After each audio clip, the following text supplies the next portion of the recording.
buenos días, buenas tardes, buenas noches, según la hora en la que usted esté mirando esta transmisión. A los que están en vivo, buenas tardes. Una entrega más de este podcast, Conociendo al Ministro, con la pastora de mi hermano. En esta ocasión yo me lleno de, no sé ni cómo decirlo, porque este es un podcast que nació siendo grande. ¿Por qué? Porque aquí solamente han venido los grandes hombres y mujeres de Dios. Y en esta ocasión me encuentro con el apóstol Javier Peralta. Y a quien vamos a conocer, a quien ustedes hoy van a conocer, apóstol. Un placer, muchas bendiciones también para usted, pastora. Gracias por recibirme e invitarme, ¿verdad?, a este espacio. Primero a la iglesia, que fue donde estuvimos gozando más el rato, ¿no? Luego de habernos gozado, pues disfrutamos un delicioso cerdo, ¿verdad? Sí, asado. Un cerdo asado riquísimo. Y pues aquí estamos. Yo soy su hermano, el apóstol Javier Peralta. Venimos de la ciudad de San Cristóbal, oriundo de esa ciudad. Y pastoreamos en San Cristóbal, junto a mi esposa, la profeta Irma Peralta. ¿Cuál es el nombre de la iglesia? Vientos de Gloria se llama la iglesia del Ministerio Celolam, que es el Ministerio de Celolam. La ubicación de la iglesia para que las personas que están cerca de San Cristóbal, en los alrededores. En Madre Vieja, kilómetro medio de la autopista Sánchez, al lado de la compraventa Gisela, ahí está la misma pista de San Cristóbal. Ya ustedes saben. Sí, sí. ¿Quién es Javier Peralta? Un cierrito. Bueno, la pregunta más bien es ¿dónde nace? Y cuando digo dónde nace, no me refiero a San Cristóbal ni a Madre Vieja, sino al entorno social y espiritual. Ok, bueno. Hablando de eso, sobre la ciudad, primero, para así dar un contexto, yo nazco en San Cristóbal, ¿verdad? En un barrio llamado Pueblo Nuevo de San Cristóbal. Allí junto a mi familia, Máximo Peralta, mi papá, y Cristina Reyes, mi mamá, mi hermano, Rosa, Isabel, Rosa, Jamie, Roberto, nos criamos ahí. Yo vengo de un hogar disfuncional, totalmente disfuncional. Yo vengo de un lugar en el que fui maltratado físico y emocionalmente durante años. Cuando llamamos disfuncional, ¿estaba papá y mamá o alguno de los dos? No, estaba. Lo que pasa es que a veces hay que entender que aunque el padre esté presente, es como si estuviera ausente. Hay padres que físicamente están presentes, pero son padres ausentes. Y lo que lo hace ausente es precisamente el no comportarse como un padre responsable, en el sentido de no de lo económico, porque a veces la gente malinterpreta eso. Te sustentaba, sí, te puede sustentar, pero hay una parte que no es sustentada, que es la parte emocional. Es esa parte en la que el hijo ve el dinero del papá, pero no ve el amor del papá. Entonces, en mi caso, mi papá podía resolver, porque siempre resolvió, mi mamá también, siempre el dinero estaba en casa, o lo que se podía llevar, porque obviamente no era que había mucho, ¿no? Pero siempre había comida, sí, siempre había comida en casa, siempre estaban resueltas las cosas, pero esa parte emocional, esa parte que muy intrínseca del ser humano no estaba siendo trabajada de forma correcta. De ahí, gracias a esa lección de vida, pues es que saco el libro mío Fragmentado, porque yo entiendo de que mi vida en ese espacio de tiempo fue fragmentada, dividida. Mi alma fue dividida en pedazos. ¿Por qué? Porque cada vez que tú hieres un alma, en el área donde el alma es herida, esa alma es como si se le arrancara un pedazo. ¿Me entiendes? Entonces luego tiene que llegar el espacio en el que vamos a llegar en este podcast, que es donde Dios arma mis pedazos. Sí, vamos a llegar ahí. Entonces, ¿cómo fue la niñez? Fue una niñez, o sea, no había de más, pero había. No había de más, pero había, exacto. Sí. Ausencia de papá. Ausencia de papá, un papá físicamente presente, pero ausente como papá. ¿Alguna experiencia en la niñez que le marcó la vida? Claro que sí. Aparte de los maltratos de mi papá, porque mi papá me amarró con cadenas durante muchos años. O sea, yo fui maltratado, amarrado. Yo duré alrededor de 8 años amarrado con cadena junto a la perra de mi casa, de Lassie. Duquesa, perdón, se llamaba esa perra en mi casa. Y yo duré años con Duquesa en la misma, comíamos en el mismo lugar, tirados los dos en el piso amarrado. A causa de su comportamiento. A causa de mi comportamiento. Pero cuando hablamos, vamos a aclarar algo, que yo lo aclaro en mi libro. Déjeme, antes que usted avance ahí, usted puede observar que dentro de su entorno familiar hubo evidencia de hechicería. De hechicería no. En mi familia, porque mi familia, por ejemplo, en el caso de mi mamá, mi papá no cree en nada. O no creía en nada, ¿no? Ahora está creyendo. Pero mi mamá, mi familia, la familia de mi mamá, porque a veces quienes pesan más para la herencia espiritual son los que te dan cobertura directa. Sí. A veces los que son lejanos, eso no tiene tanta fuerza. Puede tener, pero no tanta. En el caso de mi familia, de parte de madre, exacto. De parte, como yo me crié con mi familia materna, pues ellos son adventistas. Son adventistas. Fue criado en la iglesia. ¿Me entiendes? Aunque yo terminé odiando a Dios, porque yo no quería saber de los evangélicos, de los cristianos. Sobre todo del evangélico. No era de Dios, sino del evangélico. ¿Por qué le hago la pregunta, apóstol? Porque si tuvo una conducta tan fuerte a la que hubo que amarrar con cadena porque hubo una manifestación de rebeldía. Y casi siempre esa manifestación de rebeldía se da cuando hay un entorno de hechicería, que se mueven con cosas así, que dañan el comportamiento de los niños. Sí, pero a veces también suele pasar que el comportamiento del niño se daña no por el niño y su rebeldía hacia prácticas, sino más bien por la consecuencia de lo que vivió el papá y luego el trato sobre el hijo. Por ejemplo, mi papá sí fue maltratado por su mamá, y al ser maltratado por su mamá viene con ese mismo cuadro a maltratarme a mí. ¿Pero por qué su mamá lo maltrató? Porque jugaba mucho. Y entendía que ella como mujer debía cubrir, como él era un hombre y ella una mujer, tenía que corregirlo de esa manera brusca para poder sacar lo mejor de él. Entonces, ¿qué pasa? A mi papá ver que yo juego tanto y por más que él me decía que no juegue, en el caso de Jacob, el hijo mío Jacob juega muchísimo, Jaciel no juega nada, Adasa juega muchísimo, Yavier juega muchísimo. Entonces, imagínate que ahora porque ellos jueguen demasiado, yo me llene tanto y recuerde lo que mi papá me hacía y termine haciéndolo con ellos, se repite un cuadro. Ahora, Dios conmigo lo que hizo fue sanarme completamente para que yo no repita el mismo cuadro. Ahora, ¿por qué mi papá termina maltratándome a mí? No es ni siquiera porque yo era un niño desobediente. No, yo era un niño juguetón, muchísimas gracias.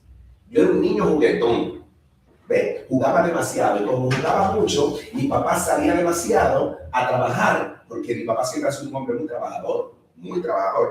Yo salía mucho, corría mucho el topado, topi ayuda, el escondite, y esto, o sea, Javier no paraba en casa porque quería estar jugando. Yo, mira, la condición mía de juego era tan fuerte que a mí me pusieron un piloncito bajo a mierda. Porque yo, jugando en las calles, se me olvidaba que tenía que ir al baño, o no quería ir al baño por jugar. Y terminaba haciéndome en los pantalones, siendo yo un muchachito ya que podía ir al baño. Era una condición fuerte.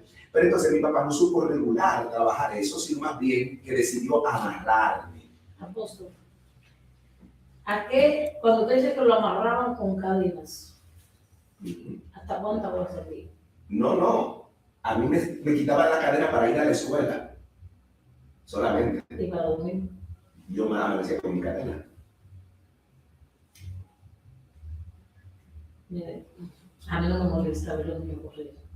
Y yo he visto adultos que dicen, estos niños se juegan mucho, que no corran. A mí no me molesta ver los niños correr.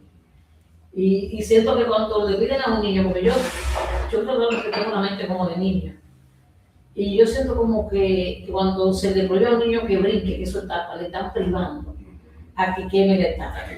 ¿Usted recuerda cuál fue la primera vez de esa cadena? ¿Qué edad tenía? Sí, yo recuerdo todo, claro que sí. Y dice que por 8 años. 8 años. ¿Cómo salió de las cadenas? Cuando yo me escapé de mi casa. Luego que a mí me escapé, entonces me metieron al reformatorio. ¿A qué edad usted se escapó de su casa? Yo me escapé de mi casa como a los 12, 13 por ahí. ¿A dónde? Porque yo fumé cigarro por primera vez a los 12 años. ¿Y a dónde corrió? A la mano de un amigo que me dijo que me quería mucho. Antes de que le demos la reflexión a los jovencitos que están mirando esto, cuando sale a los 12 años, ¿cuál fue su refugio? El amigo mío. Y vivía con él. Yo lo que hacía era que me iba para los lugares a andar mucho, porque yo tenía un... ¿Y a la hora de dormir? No dormí en la calle, donde me apareciera la noche. Porque yo tenía una... Mira, estaba también el padre Andrés, que eso es una historia paralela, porque el padre Andrés es el que me viola por años. Sí, porque no hemos llegado ahí. Todavía que se escapó. Sí, pero es que ya para el tiempo, pero tengo que contar lo del padre, porque ya yo conocía al padre, solo que no había pasado lo que me pasó. Porque el padre era amigo de mi hermano y de un grupo de jóvenes. Y él iba a mi casa, iba a nuestras casas.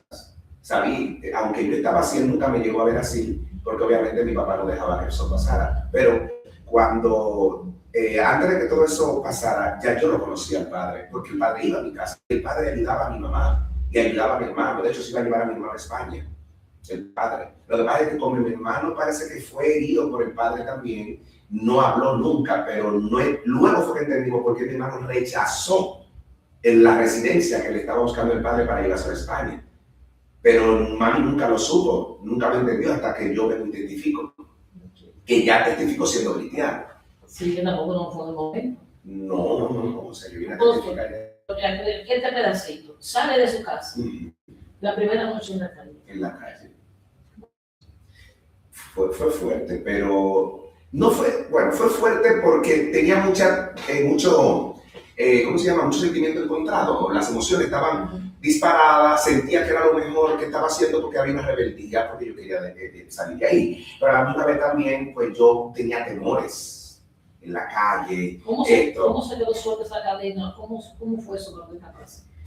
¿Quién abrió esa cadena? No, fue que no volví a la casa. Pero después de la escuela, no volví. Yo me fui a la escuela y después de ahí no volví más.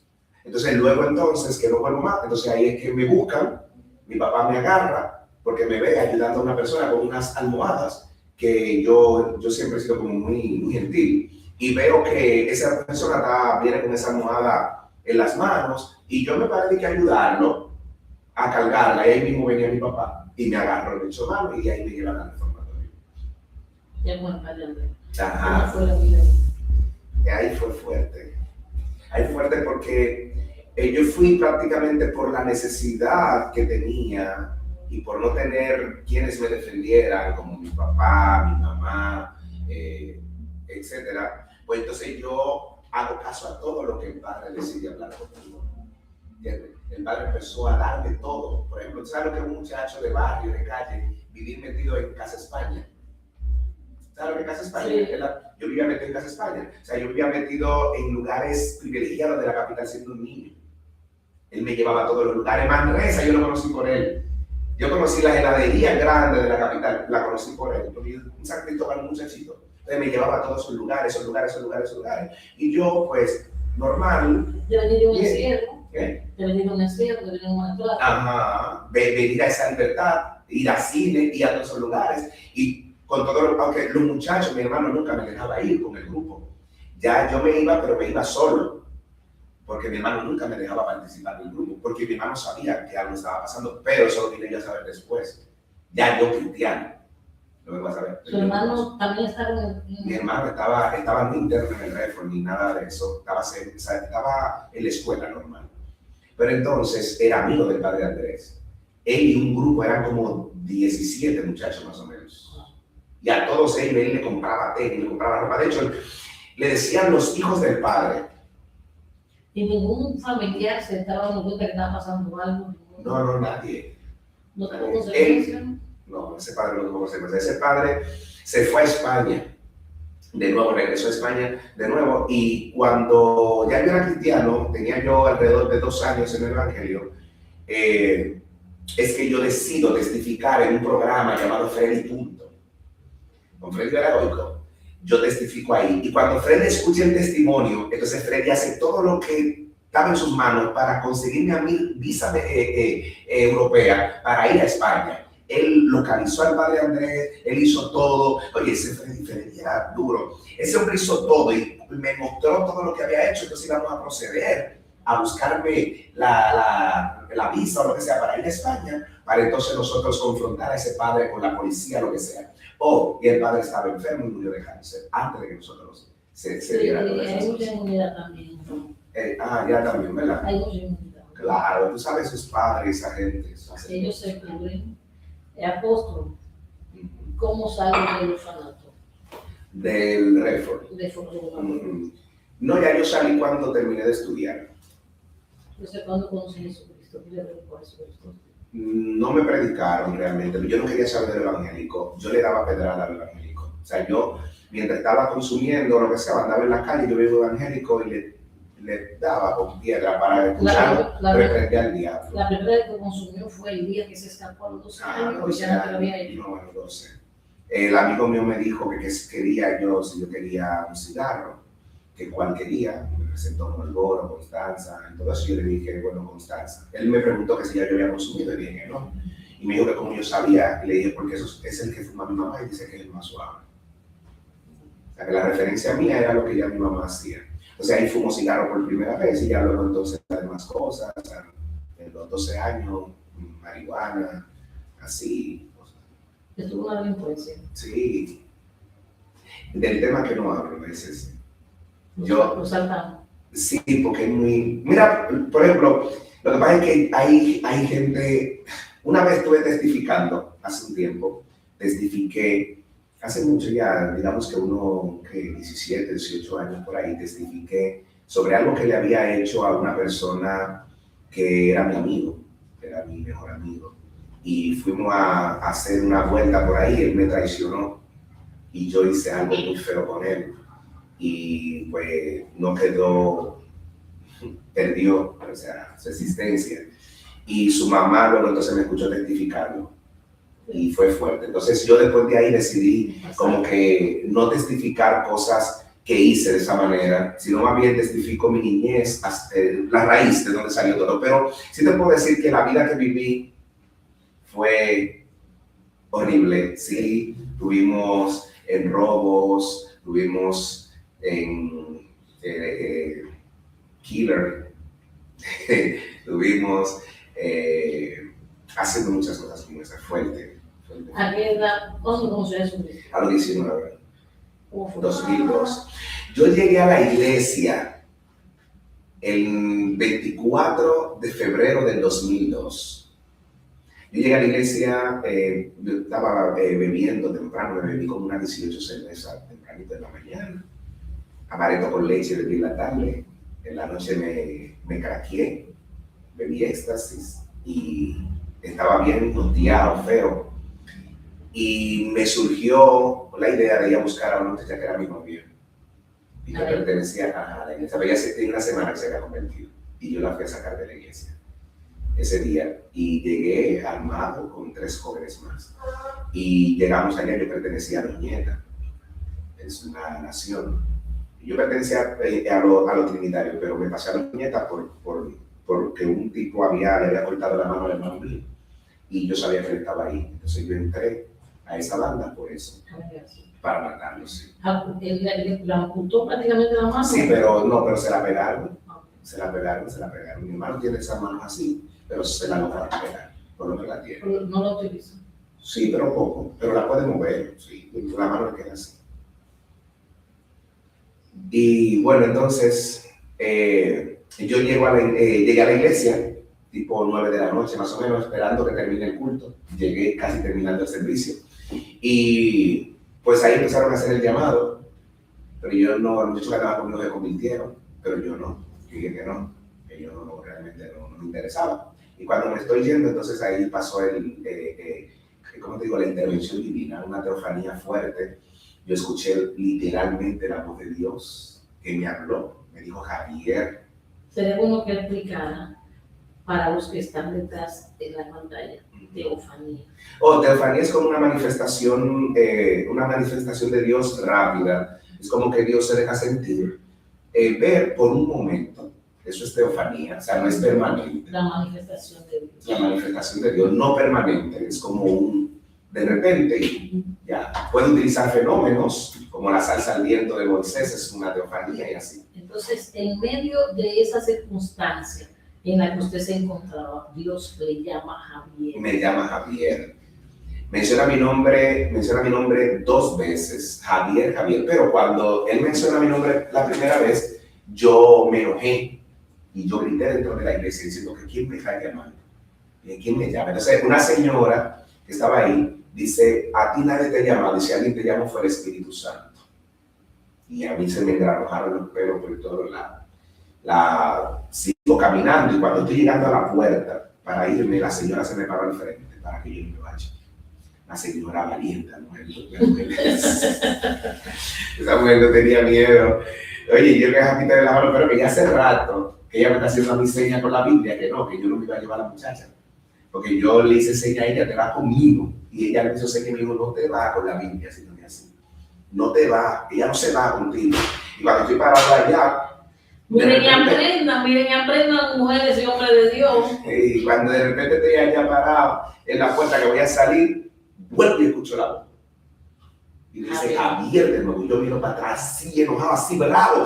Y saco la pistola y cuando la saco, digo yo, ¿quién me está llamando a mí? Y la doña me dice de nuevo, a usted nadie lo está llamando. Y si alguien lo está llamando es el Espíritu Santo. Aquí yo hice así. Se me cayó la pistola, me cayó. Y sentí 2 palmas en mis manos así, que me tocó ahí en la espalda fuerte. Y cuando me toca, yo escucho por tercera vez la voz que me dice, es tiempo de que prediques mi palabra. Y yo salgo corriendo al altar, pero rápido, no corriendo normal, no, porque fue un empujón que me dieron. Y cuando yo llego al altar allá, yo caigo de rodillas y en el mismo instante que caigo de rodillas se quedo sobrio. Se fue la nota, se fue el alcohol, se fue todo sobrio quedo cuando caigo en el altar. Cuando llego ahí en el altar, lo único que digo, ¿quién eres, Señor? ¿Quién me habla? ¿Quién tú eres? Háblame de nuevo, háblame de nuevo. Entonces llega el pastor y me dice, repite conmigo, Señor Jesús, y yo no voy a repetir nada. Que repita conmigo, Señor Jesús, llegó tu tiempo y yo no voy a repetir nada. ¿Por qué? Llegó tu momento. Y cuando dije, el que me habló, que me vuelva a hablar. Yo nada más repito lo que ese que me habló me dijo, que me vuelva a hablar de nuevo. Y ahí es donde entonces, después de media hora, me imagino que pasaron media hora ese hombre, porque eso tenían rato esa gente orando por mí, fue la iglesia entera, se aglomeró, imagínate. Es una manifestación, un tipo suelta la pistola, suelta esto, suelta lo otro, un bravo del barrio, y de repente está tirado frente al altar. Entonces, el que me habló, entonces lo único que decía, el que me habló, que me vuelva a hablar, me volvió a hablar la voz. Y me dijo, te amo y te perdono. Ve y dile lo mismo a tu papá. Bendito sea Dios. Ve y dile lo mismo a tu papá, al que me maltrató, al que comenzó todo mi sacrilegio, mi mala vida, por repetir un cuadro. Entonces Dios me dice que le diga que lo amo y que lo perdono por lo que hizo conmigo, porque Dios hizo lo mismo conmigo. ¿Tú entiendes eso? Sí. Voy a contar algo. Hace un tiempo aquí vino un hombre a la iglesia. Y él vino a traer una persona. Y cuando la persona dice, sube, vamos, sube. Dice, no, yo no puedo subir porque se me va lo del mundo. Yo no puedo subir ahí. Ustedes no quieren que yo suba. Dice. Ella cuando lo convence, él sube. Y él estaba como notado de sustancia. Cuando él sube, que está en la iglesia, se le fue la nota. Sí. Él sale al balcón y en el balcón, aquí afuera se da otra nota, pero también la pastora. Déjalo quieto. Y él volviendo con su nota. Cuando volviendo se le va. Y él, pero no se puede ir de la iglesia. Y él no se puede ir, pero necesita esto. El tema es que él se aguantó el culto entero, yo lo llamo a orar por él, no me recuerdo si fue ese día que orar por él. El tema es que al final él le dice que la pastora tiene que buscar el dinero para él comprar la sustancia, porque lo que él tenía para acostarse, él lo consumió y no le hizo nada. Y no le hizo nada. A la pastora creo que dijo que fue por ella. Tremendo. Apóstol. Bueno, a partir de ese encuentro. Sí, a partir de ese encuentro, pues yo salgo corriendo para donde mi papá, voy corriendo y llego y lo abrazo, lo busco, lo abrazo. ¿Usted fue? Claro, o sea, la iglesia me cayó atrás. Yo salí corriendo porque la iglesia tenía la oportunidad de que yo me convirtiera. Y me cayó atrás y yo corriendo y la iglesia entera corriendo atrás de mí. Entonces de repente ahí empiezan a gritar, se convirtió, ese Javier se convirtió. Cuando llegamos a la casa, a mi casa, entonces mi papá agarra y me rechaza. Yo voy a abrazarlo, me rechaza, porque él y yo habíamos tenido problemas días antes, y ese mismo día creo que tuvimos problemas tempranos también. Yo le saco un machete, no, le saqué una pistola. Sí, ajá. Y le iba a dar un tiro. Entonces, ese día, él me empujaba y me decía, ¿qué me pasa? ¿Cómo va a ser que una gente que lo intentó matar ahora diga que lo ama? Entonces yo le dije, no, es que lo que pasa es que se me apareció alguien y me habló. Y dice, pero es la droga que te tiene mal a ti. ¿Quién se te apareció a ti? Yo no sé cómo se llama, pero se me apareció.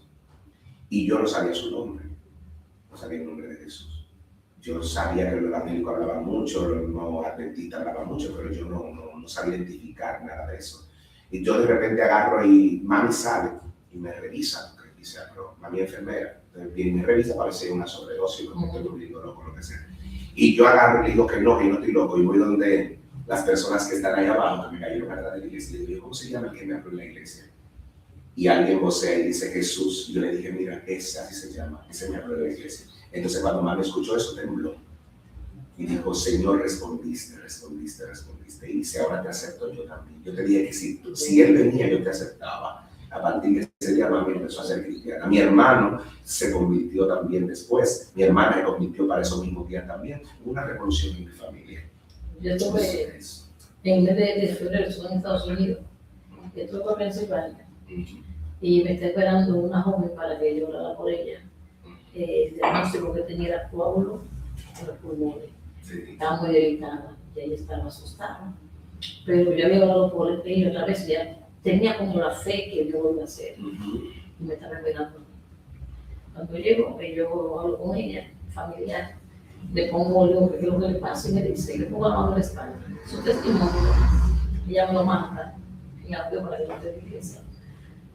Que cuando le pongo la mano, ella sintió que le quitaron más de 1000 libras de la espalda.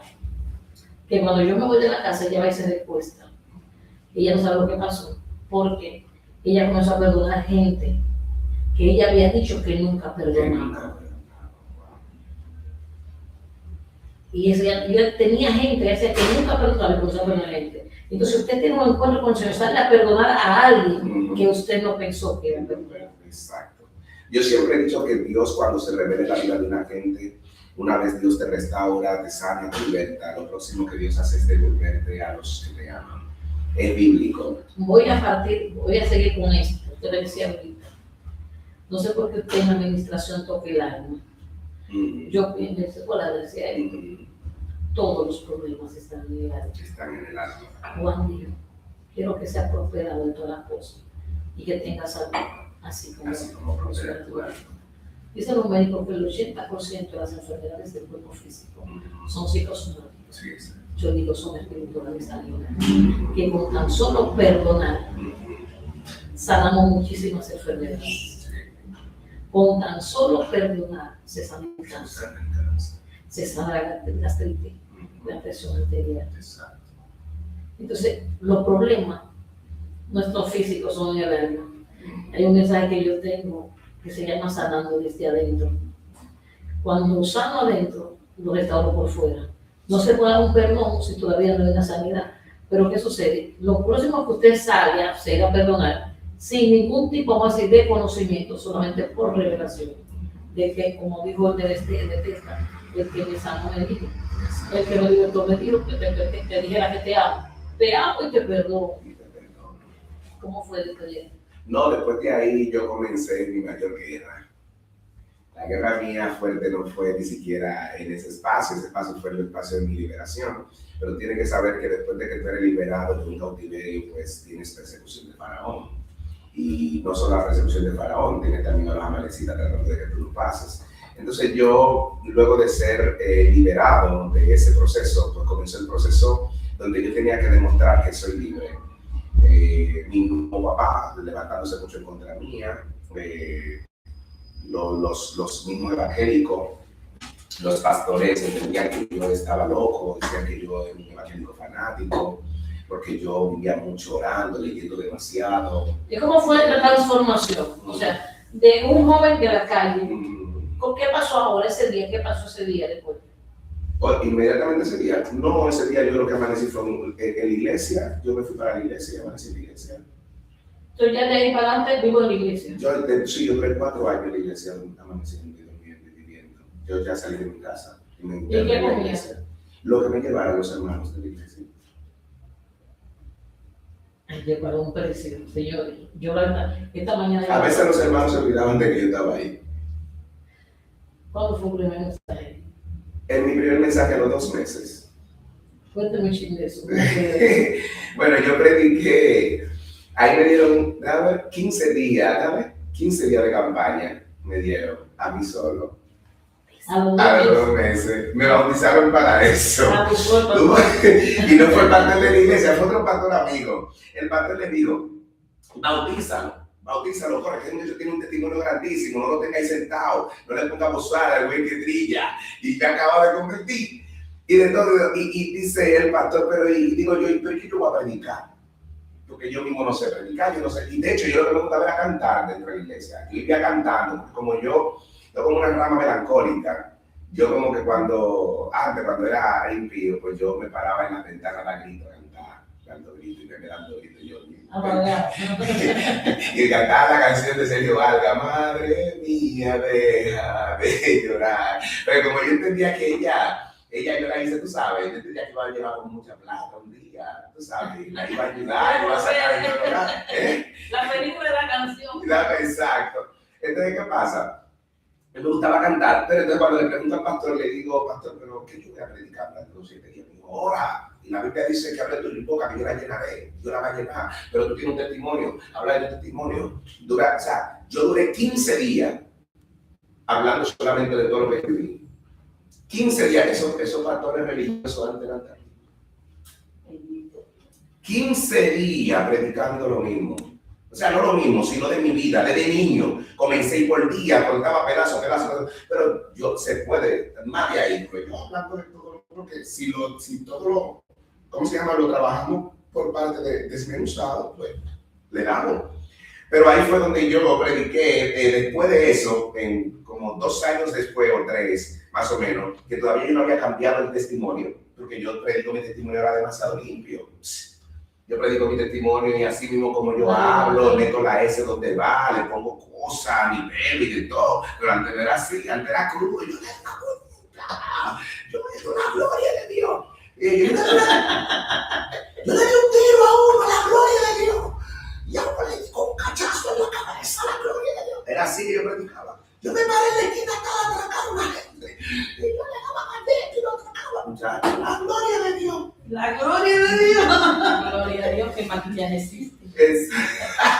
¿Entiendes? Pero ya gracias a Dios uno edita las cosas y uno sabe lo que sí edifica. ¿Tú me entiendes? Lo que se edifica, pero antes no entendía que edificaba todo. Pero Dios utilizaba eso mismo de igual manera, porque a veces tú fluyes, no a veces, tú siempre vas a fluir al nivel de tu revelación.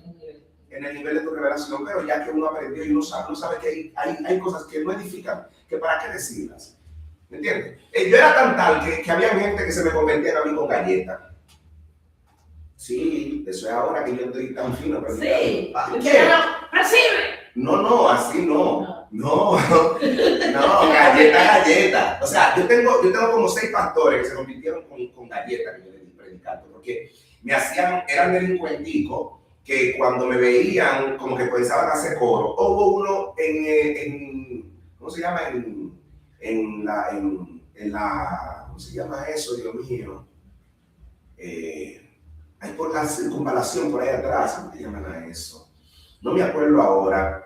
Se me olvidó. Pero ahí yo estaba predicando una campaña. Aguayo. No. Yo estaba predicando una campaña y cuando estoy predicando hay un tipo que estoy yo era un delincuente y él, yo también. A mí Dios me liberó y a mí también. Y todo eso era un coso y una cosa riéndose con otros ahí. O sea, que yo agarré y dije, bueno, vamos a ver. Y le dije, Dios, dime qué hago. Y yo nada decía, dije, yo creo que tengo la opción, voy para allá. Entonces, yo tengo cara de malo, me le paré con la cara de malo. Y agarré y lo miré y le dije, o te callas, o yo te voy a convertir a la mala, tío. Y el tipo agarró y se volvió y dijo, ya este. ¡Oh! en el nombre de Jesús. Cuando el tigre le dije a galleta, muchachos, ranió. En el nombre de Jesús. Cuando el tigre ranió por eso, dije yo, mira, usted endemoniado. Dios mío, se prendió eso, todo el mundo para el piso. Cuando de repente el techo lo agarré abajo, dije que estaba el demonio, le apreté el cuello para que grite rápido el demonio. Lo apreté y le dije, en el nombre de Jesús, en el nombre de Jesús, no me haga espectáculo. Y el tipo dije, y yo, que no me haga espectáculo. Cuando le paró, me está doliendo, y dije, arrepiéntete. Se arrepintió, se convirtió. Chacho, ese tipo es un pastor. Él está pastoreando. Ese llevo que cuando dijo, oblígame a entrar. Ay, Dios. Apóstol, ¿cómo fue el primer encuentro con el Espíritu Santo? Hoy en día me convertí. Ya, después de ahí, eso fue todo. Ya, él hizo todo lo que iba a hacer ese día. Hubo una transformación. Una transformación. A partir de ese día ya, o sea, yo tuve una manifestación del Espíritu completa desde ese día. Que cambió todo.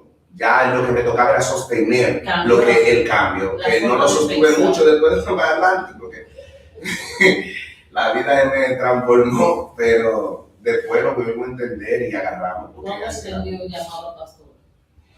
Yo estoy pastoreando desde el 2009. ¿Cómo lo entendió? Pues, ¿cómo te digo? Fue la práctica, no fue ni siquiera algo que como que tú entiendas en el momento, como que entendí que tengo llamado a pastorear. No, me entregaron una obra, el pastor que yo tenía me dijo que yo podía trabajar en esa obra, que hiciera obra de pastor. No era ni siquiera que yo era pastor, era obra de pastor. Pues yo tenía que salir a evangelizar por muchos lugares. Yo salía a ministrar y eso, pero ese pastor me pidió que se llama Frank Camarena, tenía un lugar de adictos y yo pastoreaba el lugar de adictos con él. Él era el director y yo era el pastor del hogar Faro de Esperanza en Madre Vieja. Entonces, de ahí él me entrega una iglesia en Madre Vieja, que era la iglesia del ministerio. Y yo ahí es que empiezo como a tener las experiencias pastorales. Ya de ahí en adelante jamás dejé de pastorear. Ya como que fui entrando y Dios entonces fue confirmando mi pastorado en el camino. La gente venía y me ministraba, veo el pastorado. Y 2 años de estar pastoreando, entonces empezaron a ministrarme sobre el ministerio apostólico. Entonces es ahí, en el 2009 ya yo había terminado la Universidad de Ciencias Bíblicas. Y yo inicié a estudiar la universidad en el 2006. Estudié el BC ¿Dónde estudió? Yo estudié con Felipe Rincón, Benjamín Olea y esa gente en Adoteva, que era la Asociación de Teólogos de la República Dominicana. Y ahí hice la licenciatura en Ciencias Bíblicas. ¿Eso es presencial? Presencial fue eso, sí. Sí. Y así, pues de ahí seguimos creciendo. Aquí no. Y ahí estamos. Apóstol, gracias. ¿Hay algún mensaje que usted quiera decirle a jóvenes que están pasando por algún tipo de maltrato, de abandono, de rechazo, o que están sumergidos en las adicciones? Bueno, que Dios es su única esperanza, que es bueno ir a un hogar de adictos, quizá ponerse en manos de psicólogo y hasta psiquiatra si es posible, dependiendo de la condición en la que estés, pero Jesús hizo un trabajo conmigo que lo puede hacer con cualquiera. Si tú te atreves a darle una oportunidad a Jesús en tu vida, Jesús puede producir el cambio que tú necesitas.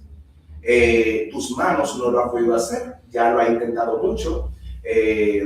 Has dicho muchas veces, lo voy a dejar, quiero parar, ya no quiero seguir. Y tú ves que no puedes. Entonces, si no puedes, ¿por qué no intentarlo con el que te está prometiendo sin pedirte nada a cambio? Porque ¿qué te pide Dios? Lo único que Dios te pide es que seas feliz, que seas diferente. Eso es lo que pide Dios. Entonces yo lo que le puedo dar de consejo a esos jóvenes es que se entreguen al Señor y que permitan que Dios le ayude a vivir la vida. Porque el problema de muchos es que creen que Dios va a quitar de la vida. Dios va a darte vida. El trabajo con Dios es enseñarte a vivir la vida que ella te dio. No es quitártela. La gente tiene miedo de venir a Dios porque dice, es que me van a quitar esto, me van a quitar aquello. No. Dios te va a decir algo. Si tú tienes la capacidad de vivir con algo, ¿tú crees que Dios te lo va a quitar? No, es como el papá. Es como el papá con un hijo. Yo te compré una bicicleta, pero yo te dije a ti que no la uses, pero tú la usaste. ¿Qué yo hago con la bicicleta? Te la quito. Pero para siempre, no, hasta que madures. Hay cosas que no van a estar contigo por tu inmadurez. Hay cosas que Dios te la va a tener que arrancar de las manos por tu inmadurez. Pero no quiere decir que Dios no quiere que tú la vivas. Cuando viene a ver tú quieres ir a cierto lugar y Dios te va a decir que no vaya. ¿Por qué? Pero no es porque Dios no entienda como que tú no lo puedes disfrutar. Es que Dios sabe que tú te vas a perder ahí por tu inmadurez. Dios no te quiere dar dinero. Sí, Él te quiere dar dinero, pero Él sabe que tú con dinero eres igual que un niño con dinero. ¿Me explico? Entonces, a veces es inmadurez que se necesita, es alcanzar. Dios lo que quiere es madurarnos. La Biblia dice, entre tanto, el heredero es niño, en nada tiene diferencia del esclavo, aunque sea dueño de todo. Entonces, ¿qué quiere Dios? Que tú aprendas a vivir la vida, que tú sepas decir no, que es lo más difícil que tiene el ser humano, y es lo más importante de la vida del ser humano, decir no. No. Pero el ser humano lo único que dice sí, porque lo quiere todo, y tú sabes que el sí es un problema. El no es tu bendición. Entonces, ¿cuál es la idea de Dios?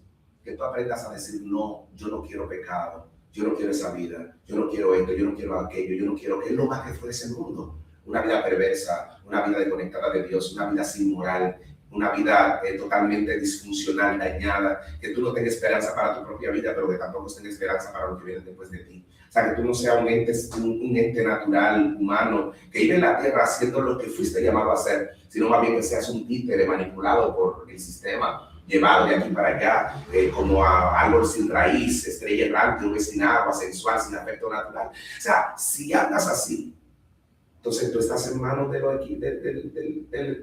mundo equivocado. Entonces, ¿qué quiere Dios? Que tú veas una vida diferente. Pero Dios no te quiere para molestarte. Dios quiere para enseñarte a vivir. Esa es la idea. Así que busca a Dios. Amén. ¿Hay pregunta por ahí, no? No, yo. Pregunta. Tenemos libros de testimonio de la vida del apóstol. Sí, tengo Fragmentado, se llama. Fragmentado. Se llama Fragmentado, está en Amazon. Pero pronto pediremos un almacén de un camión de libros para tenerlo ahí. Tenemos ese libro y el nuevo, ¿De qué espíritu sois? Ese libro de Fragmentados habla desde la niñez hasta la actualidad. Sí, pero no habla. En la segunda parte del libro sí voy a hablar, pero no voy a hablar, voy a cambiar nombres. O sea, porque quiero ser muy open, quiero abrirme, o sea, hablar todo sobre mi persona, pero voy a cambiar los nombres para evitar heridos. Pero sí viene una segunda parte de mi testimonio. Ese es fuerte, porque ahí voy a contar todo sin problema. Sí. Muchas gracias, gracias, apóstol. Se Pasen acabaron sus las redes preguntas. sociales para que me está dando bien pasado, no puse 40 minutos, entonces ya Pedro, yo veo a Pedro diciéndome ahí. No, si ya Pedro dijo, hay que hacerle caso a Pedro, pero después viene el cuadro. Apóstol, redes sociales, número de teléfono para contacto, redes sociales, nos encontramos. Ok, lo pueden encontrar en Facebook como Javier Peralta Oficial, en Instagram, Javier Peralta PR, también en TikTok igual, pero en YouTube, Javier Peralta Oficial. Por ahí subimos contenido cada cierto tiempo. Ahora vamos a subir más contenido, estamos creando un podcast también. Y déjame ver qué más. Mi número de teléfono, 829-329-6023. Damos consejería también, seguimiento, consejería, y damos clases de ciencias bíblicas también. Damos el arte de la predicación, trabajamos la predicación. ¿Y esa clase cómo se da? Mayormente yo la doy presencial es que la doy, pero a los que están muy lejos, lo que sea, reunimos un grupo y la damos virtual, vía Zoom. Damos gramática aplicada al texto Receptus, que es el área especial de mi carrera como teólogo. Yo trabajo en el área de la gramática bíblica. Y que apúntame. Ahí. Nada más tienen que escribirnos y hacemos el grupo y de una empezamos a trabajar. Pero apóstol de ahorita que él no había estudiado. Yo escucho ahora que él tiene tantas cosas que a veces no ha estudiado para lo secular, no en lo pero secular. dentro de todo No en lo preparado. secular, sí, en lo secular no estudié, pero sí me hice licenciado en ciencias bíblicas, o sea, trabajé, estudié, todas esas áreas las trabajé. Yo trabajé en los seminarios de Iglesia de Dios también, estuve en el seminario, en institutos y así, hasta llegar a la universidad, nos preparamos. Señores, buenas tardes. Esto fue Conociendo al Ministro en esta ocasión con el apóstol Javier de la Luz. Shalom, shalom. Gente, gracias por acompañarme. Estamos activos. Bendiciones. Nos vemos en la próxima.